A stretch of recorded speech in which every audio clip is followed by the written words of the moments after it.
Sala de redação recebe Mano Menezes. Prazer tê-lo aqui, mano. O prazer é meu. Prazer falar para todos os gaúchos aí num horário tão nobre. Vou começar rapidamente. 3 empates. Pô, mas começa dando carrinho já. Podia começar que tá invicto. Né? Podia começar dizendo que tá invicto. Bem-vindo de volta ao Rio Grande do, à imprensa do Rio Grande do Sul. Sabe que raramente me faltam palavras. Fiquei em silêncio depois da colocação do Pedro. Que barbaridade. Carinhosamente, Pedro, carinhosamente. 3 empates diferentes, né? Penso que o empate em Caxias foi justo, porque o Juventude jogou tanto quanto o Inter e tivemos dificuldade no jogo, embora não fosse para empatar mais naquela altura do jogo, porque não interessa se vai ser justo ou se não vai ser justo. Aquela hora o resultado tinha que ser nosso, porque é assim que é o futebol. Eu ganhei. Assim que é o futebol. Né? Sei que o empate contra o Avaí foi muito injusto pelo que produzimos como equipe, merecemos ter vencido. E se olharmos a tabela como um todo, que é relativamente curta, é o resultado que está errado. É o resultado que não poderia ter acontecido. Ter escapado desses 2 pontos em casa contra o Avaí. O do Paraguai também era para termos vencido com o volume que tivemos no segundo tempo, principalmente quando ficamos 11 contra 10. Tá faltando, é sinal de que está faltando algumas coisas importantes. Eu sempre tento levar para esse lado. Esse é o desafio, é a montagem. Ainda temos jogadores em formação de jogadores por nível que estamos, principalmente na parte da frente. E esse é o trabalho. E ainda não temos uma maneira também de jogar ainda. A equipe está em recém-reconstrução. Pois Tem uma mano, questão... só para colocar, pegando esse gancho do Mano, Diogo, a equipe não tem uma maneira de jogar. Como é que tu imagina o teu Inter? E aí já emendando, tu tem um sistema que tu vai escolher ou tu vai variar conforme o adversário? Tu tem variado muito durante os jogos, o sistema. Primeiro, qual é a maneira? Como é que tu pensa o teu Inter? E se tu tem um sistema que tu vai aplicar? E em quanto tempo o seu melhor Inter vai aparecer, aproveitando a vírgula da pergunta do Léo? 3 perguntas numa só. Até amanhã de manhã. Estou assumindo um trabalho de 3 meses e que me parece que justifica porque eu estou aqui. E agora só tive 3 semanas para fazer alguma coisa, muito pouco, sem treinamento mesmo. Agora vamos ter a primeira semana para fazer uma semana de treinamento. Então procurei aproveitar muito do que estava sendo feito no Internacional. E sempre respeitei assim, você tem pouco tempo para modificar, você não tem que chegar modificando tudo. E uma das primeiras coisas que tentei fazer foi dar um pouco de estabilidade, de tranquilidade para acalmar um pouco o ambiente. Não tem um sistema fixo, e eu acho que hoje não dá mais para ter um sistema fixo de jogar, como se tinha antes. Eu acho que os mesmos jogadores têm que ter, aliás, essa capacidade de poder utilizar formas diferentes de jogar como sistematização tática. Agora, como filosofia de jogar, isso temos que perseguir para encontrar. Me parece que essa é a ideia do clube, uma boa ideia, ao meu ver, que agora vamos ter que encontrar uma maneira competente de executar para chegar lá. Talvez seja a parte mais demorada, você construir realmente uma ideia que seja permanente. Mas em quanto tempo ela pode aparecer, mano? A partir daquilo que você já viu, dos jogadores que você tem, dos jogadores que estão chegando, especialmente um, que é o Alan Patrick, que nos seus melhores trabalhos em clube sempre houve essa figura. Do Tcheco a Douglas, passando por Arrascaeta, Thiago Neves, essa figura sempre foi central para você. E você passa a ter desde o jogo passado, que é o Alan Patrick. Então, muito em cima dessa figura, em quanto tempo você imagina que pode ter esse seu melhor Inter que você está pensando? Maurício, até a exemplificação dos jogadores deixa claro como isso é complexo. Tcheco, muito diferente de Arrascaeta, que é muito diferente de Alan Patrick, que é muito diferente de outros, tá? Tcheco era um jogador, era um volante com qualidade para ser meia, tá? Alan Patrick é um meia armador, um jogador que faz parte da construção da jogada. Arrascaeta já era um meia atacante, tá? Então é exatamente aí que se reside a complexidade da montagem de um time. Quando você tem jogadores importantes que passam a ser a base da equipe, em torno desses jogadores que você vai agregando uma maneira de jogar. E isso ainda é pouco tempo para eu falar. Poderia falar isso ou aquilo, mas lá na frente vocês vão olhar, se dissesse uma coisa e fizesse outra. É bem provável que vamos até modificar a minha própria ideia inicial olhando de fora. Porque olhando de fora é uma coisa e no dia a dia, perto dos jogadores, conhecendo os jogadores, é outra coisa. Você só os conhece mesmo trabalhando com eles, vendo o comportamento que eles têm em relação às tuas instruções, as dificuldades do jogo, a imposição, que muitas vezes depende da personalidade individual de cada um, que isso ainda você tem mais dificuldade de conhecer olhando de fora e você conhece mais chegando como nós estamos iniciando. Quantos titulares você já tem, mano? Não dá para falar. Depois sou eu que faço. Não dá para falar. É tudo muito subjetivo, tá? O Internacional tem alguns jogadores que estão se repetindo na formação. E quando eles começam a se repetir na formação, eles passam a ser mais titulares, que é o que...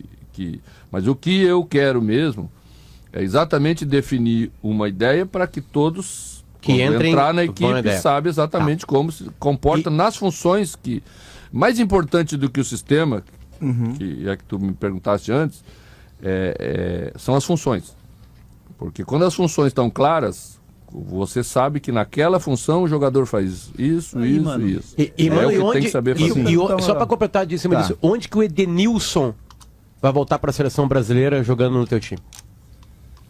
Bom, voltar para a seleção brasileira não depende de mim, depende do Tite, aí é outra história. Tá? Mas eu entendi o objetivo da pergunta, onde tu quer chegar. O Edenilson sempre jogou no mesmo lugar, quando foi bem. E já tive vários jogadores como o Edenilson, e exatamente eles precisam de um equilíbrio de meio campo para poder render. Já tive Elias parecido com o Edenilson. Já tive Paulinho, também parecido com o Edenilson. Sem comparar os jogadores, são jogadores que saíam da área daqui para chegar dentro da área do outro lado. São da mesma família, né? Da mesma família, né?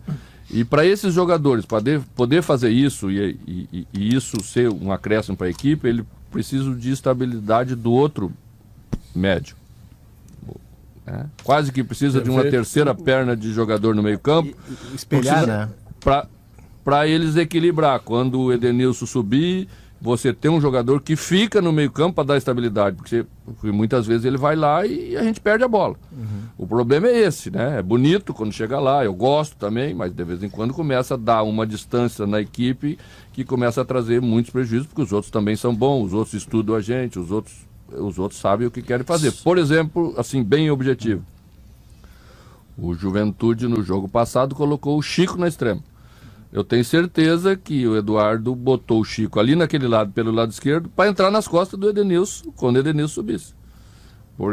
Porque é assim que a gente estuda e é assim que a gente trabalha. Então eu tenho que ter um meio-campo equilibrado para que o volante central possa vir aqui sem ficar aberto com o médio do outro lado. Sobre posição e função, mano, assim, primeiro, tu chegaste no Inter num ambiente que o Inter tomava muitos gols, assim, o torcedor estava com medo até de lutar contra o rebaixamento, era um time que defensivamente era muito frágil, ele não conseguia fazer lá na frente o que pretendia e por isso ele acabava não conseguindo se defender, era um conjunto que não estava acontecendo.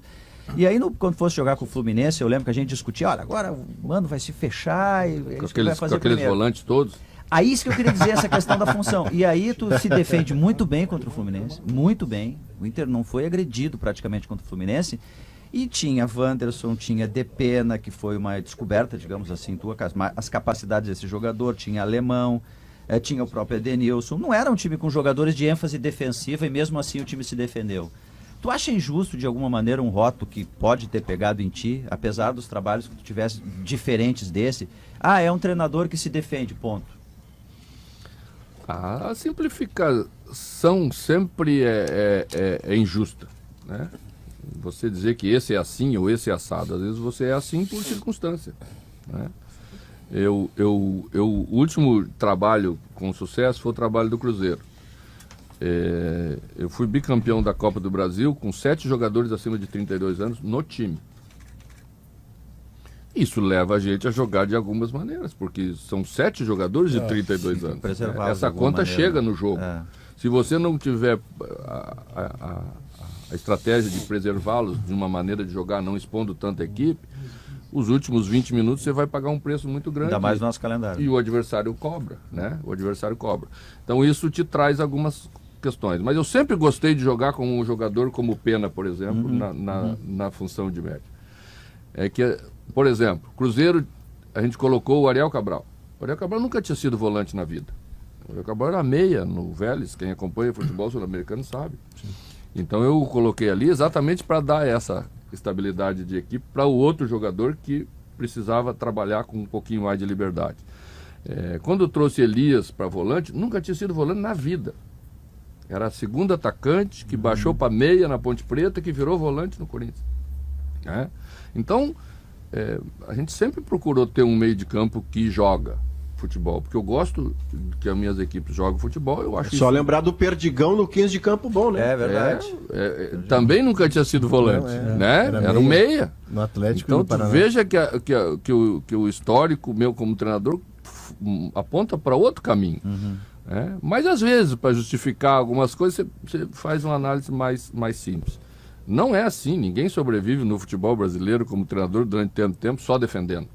Como também não sobrevive só atacando, né? Vamos Vou fazer Deixa eu... Vai lá, Gabar, desculpa. Mano, a direção do Inter, ela não esconde que está tentando contratar um centroavante para a próxima janela em julho. O que deixa claro que esse setor está precisando de um jogador novo, né? Até lá. E o Haaland, né, Gabardo? Infelizmente o Inter perdeu o Haaland hoje, né? Ele foi pro City. Não só um jogador novo, mas como um novo jogador, pode ser, né? Pode, claro. Essa vale explicação, mano. Para Tem essa uma aí dica, vale é mais de explicação. 30. É Não, centroavante, é jogador mais de 30. novo é jovem, né? Sim. Forçosamente jovem, entendi. né? É só a idade, tá. Eu achei que você estava falando em adaptar alguém ao seu Não, elenco. não, Mas não, era não, por aí. não. Aí que eu quero chegar. Até lá, mano, até julho, o que dá para fazer? O que é mais viável? Recuperar o Wesley Moraes, melhorar o que tem que melhorar no alemão, e desde o primeiro jogo lá no Maracanã, na sua estreia, você falou, calma com o alemão que ele oscila. Ou daqui a pouco testar uma outra alternativa de um jogador que não é um centroavante, como o David, que já foi utilizado ali em Caxias do Sul. O que está sendo o teu radar imediato? O David, inclusive, vinha sendo utilizado como atacante do Internacional antes, né? Pelo Medina. E o David já não é mais um jogador de beirada. Eu sei que o Pedro acha que ele é de beirada, mas ele já passou um pouquinho para dentro do campo. Sim. Mas No ele foi Fortaleza. bem- Foi foi bem bem de na beirada. beiradinha no no- Vitória da Bahia no início. E também no Fortaleza, né? Mas ele Ano passou passado. no Cruzeiro. E ele teve uma lesão, isso mudou um pouco a característica do jogador. E aí o Rogério levou ele para o Fortaleza para ser beirada e daqui a pouco trouxe ele para dentro, para ser um segundo atacante. Ele não é centroavante, todos sabemos que ele não é centroavante. Né? Por uma Daqueles questão já física daí, mano, que tu falou na tua primeira entrevista, né? O cara da beirada tem que ter muita força física para ir e vir, enfim. tem que ter explosão, Isso, tem isso, que ter, você tá. quer que ele tenha, né? Aham. Para as duas coisas, inclusive para sobrepor o adversário Sim. quando ganha numa bola longa de velocidade, tem que ter, né? Então, isso vai criando algumas alternativas. Eu acho que a gente tem 2 atacantes, um mais de centroavante, que é o Wesley, e o Cadorini, que tá no grupo, que ainda não foi utilizado, mas é um centroavante. São os 2 que têm mais característica de número 9. O alemão também não era um 9. O alemão jogava de segundo atacante, né? E é um jogador em formação, para esse nível que nós estamos agora. O alemão tinha a realidade, sem menosprezar ninguém, né? Do Novo Hamburgo, do Sub-23 do Avaí. Sim. Tá? Então, é natural isso que tem acontecido com ele agora, né? No jogo passado, por exemplo, eu até falei no final do jogo, ele fez a parte mais difícil, ele dominou a bola marcado por 2 zagueiros. Sim. E ficou com a bola. Só que aí a sequência das jogadas baixou a cabeça, saiu correndo, quis resolver a jogada sozinho. Isso faz parte da formação de um Mas jogador fez a melhor novo, jogada do primeiro tempo do Inter. né? pela ponta. Pela ponta. Cruzou a bola para o Edenilson, o Edenilson cabeceou e o goleiro fez uma grande defesa. Então, assim, são jogadores de características diferentes que você também tem que estar preparado para um pouco dessa oscilação, mas ela não pode ser de prejuízo tal que o resultado não vem, né? Vocês conhecem, tanto quanto eu, a história do futebol. Nós temos que ganhar. Então, assim, mano, para domingo, o David entrou nessa disputa, para essa posição para domingo. Eu usei na segunda parte, David e Vantos por Para dentro. domingo, para sábado. David e Vantos por dentro. Mano, deixa eu te pedir o seguinte, eu tenho que chamar o 4-2 intervalo daí, comercial, tem notícias, precisamos faturar, né? Senão, Pagar o nosso salário, mano. Certamente. eu preciso da grana, né? Bom, mas enfim, e logo depois o Mano vai ficar conosco até as 2h15. Faça a gentileza. Faço. Não estamos atrasando teu treinamento lá, não, tem Não, problema. o treinamento é sagrado, Pedro. Não podemos atrasar. Deus Não, livre. claro que não. Pedro Voltamos colocou logo, Mano o seguinte. Menezes. Minha pergunta vem do ouvinte, mano. Luiz Antônio, de Venâncio Aires. E a pergunta é séria. Boa tarde, aqui é Luiz Antônio, de Venâncio Aires. Queria saber do Mano por que tá treinando o Moisés como zagueiro, se ali é o lugar dele. Grande abraço. Ó, bem informado, né? Pô, eu ia fazer... Bem informado. Tem 3 zagueiros fora, né? O Cara, tem a voz parecida contigo. o Inter tem Eu achei que era o Igual imitador e da do Mano. mesma cidade. Me É. furou o Luiz, o Bruno Ravazoli disse, pergunta pro Mano se o Moisés vai ser zagueiro pela esquerda. O Luiz nos furou. Principalmente a velocidade de falar, né? Eu tive uma conversa com o Moisés sobre isso. Eu acho que ele tem um bom perfil para ser um zagueiro pela esquerda. E vamos trabalhar para evoluir a ideia. Falo assim porque não basta ter uma boa ideia, né? Você tem que ver como as coisas andam. Ele já havia passado por um processo semelhante com o Carille, mas não jogou na posição com o Carille. Porque tinha muitos zagueiros. E aí ele acabou não jogando. Mas como é que esse trabalho, mano, hoje, sem coletivo, Pois é. que o aprendizado, ou quer dizer, o treinamento é diferente, porque mal tem tempo para treinar. Como é que é isso? Como é que é feito mesmo, didaticamente? Como é que tu traça um cara da lateral esquerda para quarta zaga? Quer dizer, concordo plenamente com você, viu, Mano? Tem todo o aparato para zagueiro Moisés. Primeiro que ele já fez um coletivo na semana passada de zagueiro. E foi bem? Foi bem? Foi bem? Foi bem. A gente fez um treinamento na segunda-feira com os jogadores que não vinham jogando. A gente fez um treino estilo jogo mesmo, para que eles ganhassem ritmo. Os jogadores que ficam às vezes sem jogar muito tempo, começam a perder ritmo, depois você precisa deles, não consegue atender. E a outra questão é que não é só coletivo que trabalha a linha de 4, né?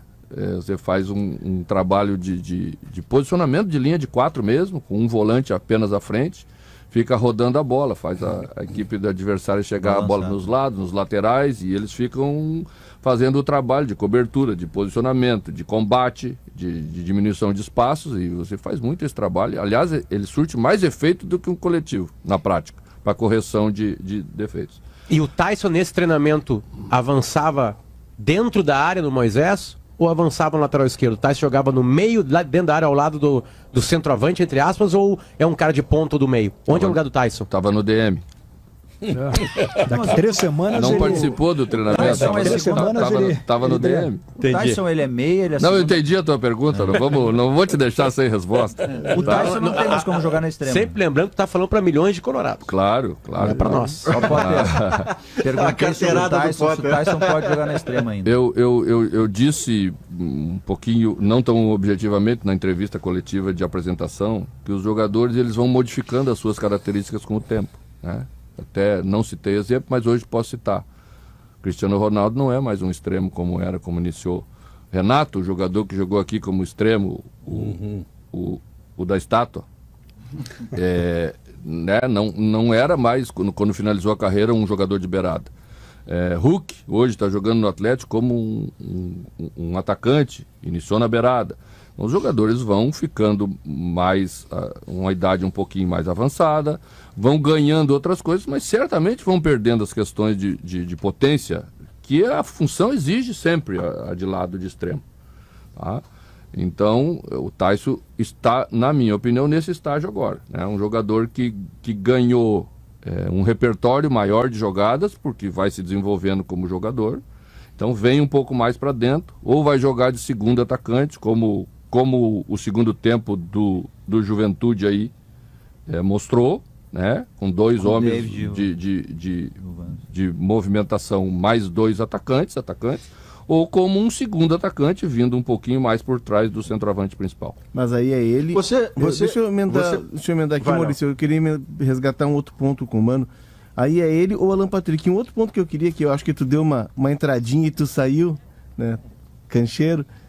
Qual é a tua ideia? Tu falou, ó, o clube quer uma ideia de jogo, eu acho muito legal isso, mas pelo que eu percebi do teu histórico, a ideia de jogo que o Inter queria, trazendo técnicos lá de fora, de marcar lá na frente, de ser propositivo e tal, ela não vai muito com o que tu tem feito até agora. Não. Qual é a ideia de jogo do Inter e a tua ideia para fazer esse casamento? Não tenho nada contra a ideia de marcar na frente. Hoje é fundamental você marcar também na frente. Né? Por que isso mudou? Eu falo assim, antigamente a seleção brasileira, que era a melhor seleção de todos os tempos, nunca marcou ninguém na frente. Baixava a linha, esperava os caras errar, pegava a bola e ia lá, fazia o gol. Ganhava de quase todo mundo. Só que os outros começaram a trabalhar a construção de jogada lá de trás. Hoje o goleiro participa da construção da jogada. Então não adianta mais ficar esperando. Porque se ficar esperando, você vai esperar a tarde inteira e os caras vão te ganhar. Mudou o enfoque do jogo, mudou a característica dos atacantes, mudou dos times. Então não tem jeito, você tem que marcar mais pressão sobre o homem da bola, porque senão você corre muito atrás do adversário. Então eu concordo com tudo isso que está sendo feito. A gente tem que entender que o futebol mudou. Certas coisas que se faziam antes não bastam mais. E isso não é uma alteração significativa, não é uma revolução. É só uma evolução. Tá? Vamos marcar mais adiantado, vamos marcar pressão. Antes se fazia 15 minutos de um jogo, se fazia um tempo. Agora tem que fazer mais tempo. Então isso... A pergunta que eu quero lhe fazer, mano, desculpa. Não respondi ainda, Maurício. Espera aí. Por favor, vai lá. Debré, vai embora. Então, tem que fazer isso. Isso não é modelo de jogar. Isso é estratégia de jogar. Né? Isso, você mantém o mesmo jeito, o mesmo sistema e marca na frente ou marca mais embaixo. Isso... E às vezes você tem ideia de marcar na frente e não consegue. Porque o adversário faz tão bem que você tem que baixar. O jogo te mostra que você tem que baixar. Inteligentemente, nessa hora, o treinador diz, ó, dá uma baixadinha aí que a coisa não tá boa, os caras não estão marcando, correndo que nem os malucos lá na frente, mas estão saindo. Então, o treinador muda. Agora, a filosofia é muito além disso. A filosofia é o seguinte, é como nós vamos ser em qualquer circunstância, como base. Sim. Isso é filosofia. E isso se joga de qualquer sistema, de qualquer jeito. E é isso que o Inter tem como ideia. E isso reduz um monte de coisa. Reduz despesa, reduz as contratações, que não pode ser 20 todo ano, né? Porque se você já tem um sistema, uma filosofia, você vai manter muito do que você fez ano passado e vai agregar alguma coisa que você viu que você precisa melhorar para melhor chegar naquilo que tu pensa como ideia de futebol. Vai, Maurício, tu queria perguntar. Eu imagino, obrigado, Diogo, eu imagino, mano, que você já percebeu, ou mesmo antes de chegar no Inter ou depois de chegar, uma ida rápida às redes sociais ou às discussões que se fazem sobre futebol na figura do Rodrigo Dourado, uma resistência de parte da torcida do Inter que me parece desproporcional e um preço que ele paga de ser remanescente do Inter que caiu, o time do rebaixamento, o Rodrigo Dourado estava nele, e uma quantidade de tempo muito grande sem título. E o Rodrigo Dourado é um jogador que cabe muito dentro de um padrão de primeiro volante que você teve ao longo dos seus melhores trabalhos também em clubes de futebol. Você trata disso com o Rodrigo? Esse é um assunto que nem cabe falar com o jogador, porque é de fora para dentro. O Rodrigo não é atingido por esse tipo de coisa? Ou você tem que tratar esse combo todo para tê-lo confiante de primeiro volante e ter a melhor resposta do Rodrigo Dourado, que é um dos melhores volantes do Brasil quando está 100%? Não, trato todos os assuntos. Minha relação com os jogadores é transparente em todos os pontos. Acho que ela deve ser assim. Você não pode fazer de conta que não está acontecendo alguma coisa e entrar em campo pensando que vai ser como era antes, nos anos dourados sem trocadilho. Né? Então, vamos falando e vamos mostrando. Né? O jogador nessa hora precisa ser maduro, ele precisa, às vezes, ser um pouquinho mais simples nos primeiros momentos. Porque quando você está em alta, você arrisca a jogada, você faz, tudo dá certo. Né? Quando as coisas não são assim, você tem que tomar um pouquinho de cuidado. O futebol é assim. Isso acontece às vezes dentro do próprio jogo. Você comete um erro, 2 erros, a próxima bola que você pegar, você não vai tentar um lance de efeito.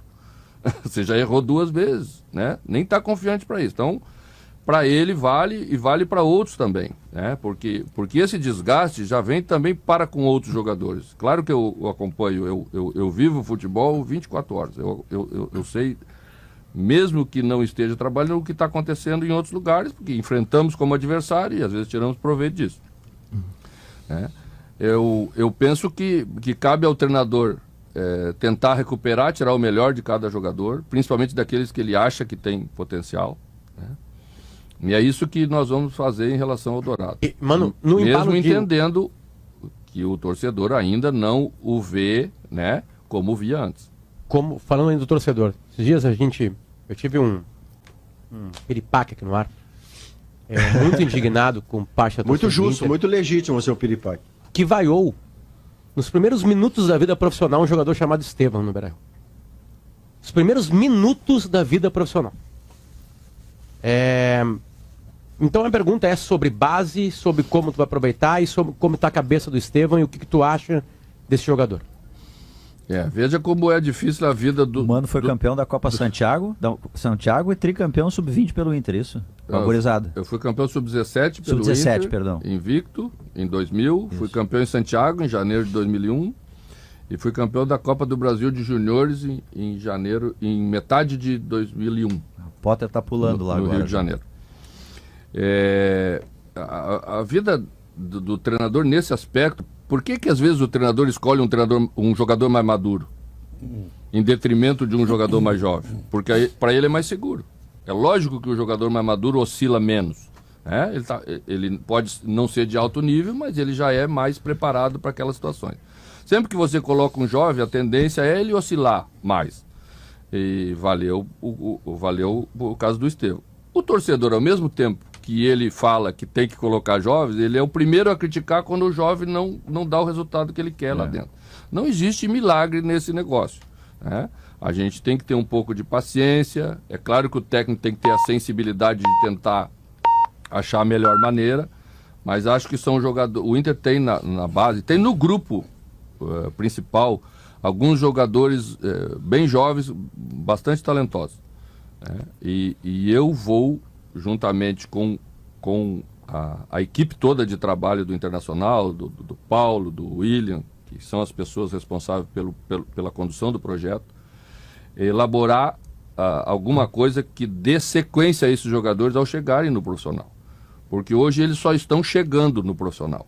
Eles precisam chegar e jogar no profissional. É isso. Se não jogar esse ano, tem que jogar ano que vem. E se não jogar ano que vem, bom, aí é porque não tiveram evolução, porque alguns não evoluem. Aí você toma outra decisão. Mas não pode ficar aí, né? Como temos jogadores, por exemplo, que está 2 anos lá e não jogou nenhum jogo e também não jogou no Sub-20. Mas deixa eu voltar um pouquinho no Estevão. Como é que foi ele depois dessa vaia? Depois do estádio vaiando? Foi bem. O jogador sabe mais ou menos como as coisas são, né? Ele não tem essa... Até cria um certo nervosismo no momento dos primeiros jogos, porque ele sabe que são momentos decisivos, às vezes, para uma carreira ou para uma sequência dela. Mas eles estão preparados. Os jovens hoje estão bem maduros, né? Não é que nem no nosso tempo que se tremia 2 dias antes de receber uma oportunidade ou de fazer um coletivo contra o profissional. Então, te lembra? Foi difícil. Esses guri viajam. Me lembro porque tem memória boa. Mano, muito obrigado. Eu sei que tu tem compromisso. Aí, Pedro, no pique, uma do jogo, uma minha, no pique. Pode ser no pique? Promete que é no Depende pique. do homem aí, se ele quer. Rigorosamente do pique. Tu falou rapidamente ali da questão do segundo atacante, que às vezes o jogador está num momento de carreira que não pode mais ser extrema, vem para dentro, como no caso do Tyson. Dá, nesse modelo que a gente exige de futebol, de eventualmente, em momentos do jogo, pressionar lá na frente, jogar com Alan Patrick atrás do Tyson lá na frente? É tudo um pouco cedo para fazer projeções, por questões lógicas, né? O Alan Patrick jogou o primeiro jogo do ano, né? Jogou nesse jogo, vem de uma cirurgia, minutos. 30 minutos, tá? E até fizemos o planejamento para fazer isso. Por característica, é possível. Por característica dos jogadores, é possível. O Alan Patrick é um jogador mais de armação, pode vir para jogar nesse médio que eu estava falando antes, né? É lógico que daí você põe um extremo para compensar isso, que dê vigor ao lado, né? E possa sustentar, para você ter a qualidade dos jogadores, que é tão importante quanto a questão física, né? Não adianta nada ter um time que corre e chega na hora, a bola não se resolve. E a última, o Thiago Galhardo deu uma entrevista hoje na Espanha dizendo que na metade do ano ele volta. E aí vai decidir com a direção o que vai acontecer, se fica ou não, se vai ter rescisão, se vai ser aproveitado. Certamente a direção vai te consultar, até já não sei se já foi feita a consulta, mas a tua opinião sobre o Thiago Galhardo e a possibilidade de aproveitar ele. Essa é uma questão, primeiro, administrativa e também para saber a intenção do jogador. Sim. Se ele quer voltar. Essa é uma coisa importante para mim. O jogador quer estar aqui com a gente, quer jogar no Internacional, esse é o primeiro passo. Né? Se ele quiser, bom, aí o Internacional vai decidir as questões administrativas de negócio, como um todo. A informação que eu tenho é que o empréstimo termina na metade do ano e ele retorna. Né? Tá. A partir daí, quando ele retornar, nós vamos considerar um jogador. Mas é uma internacional. característica de jogador que lhe interessa, mano. Assim, se você olhar, tira o nome Thiago Galhardo e pega, olha, esse jogador X faz isso, eu gosto de jogador que faz essas coisas. Sendo assim, o Galhardo, com essa característica, é do seu agrado ou nem tanto? Mano, Ele tu vê viveu como um são momento- as coisas, mano. Eu sou o treinador do Sala de Redação, eu pedi pra terminar, já fizeram 3 perguntas. Eu tenho mais uma engatilhada. Pra aqui. tu ver sou como pior é que a tu. vida do treinador. E olha que são 5, 6, tu imagina com 30, 28. Tu ainda pode falar no ar que eles não te obedecem. Eu que não posso falar, não é pior pra mim. O Galhardo passou um momento muito especial no Internacional com o Kudê, uma maneira de jogar diferente do que a gente joga. Né? Eu acredito que essa maneira de jogar interferiu direto naquilo que ele conseguiu entregar, porque até então nunca havia entregado tanto. Ele jogou como segundo atacante, né? Né? Era 4-1-3-2. Né? E às vezes até como primeiro, né? Às vezes foi 9, Às vezes até como 9. Então, assim, é um jogador que você tem que respeitar o que ele construiu aqui. Eu procuro respeitar sempre. Né? E isso tem a ver, às vezes, com o jogador. O jogador se sente bem naquele ambiente, naquele clube, já passou, já construiu alguma coisa, volta confiante e pode ser importante pra gente, sim. Ô, Mano, antes de tu sair, tu falaste como tu treina a defesa. Teu time tem 23 gols e 23 jogos na temporada, né?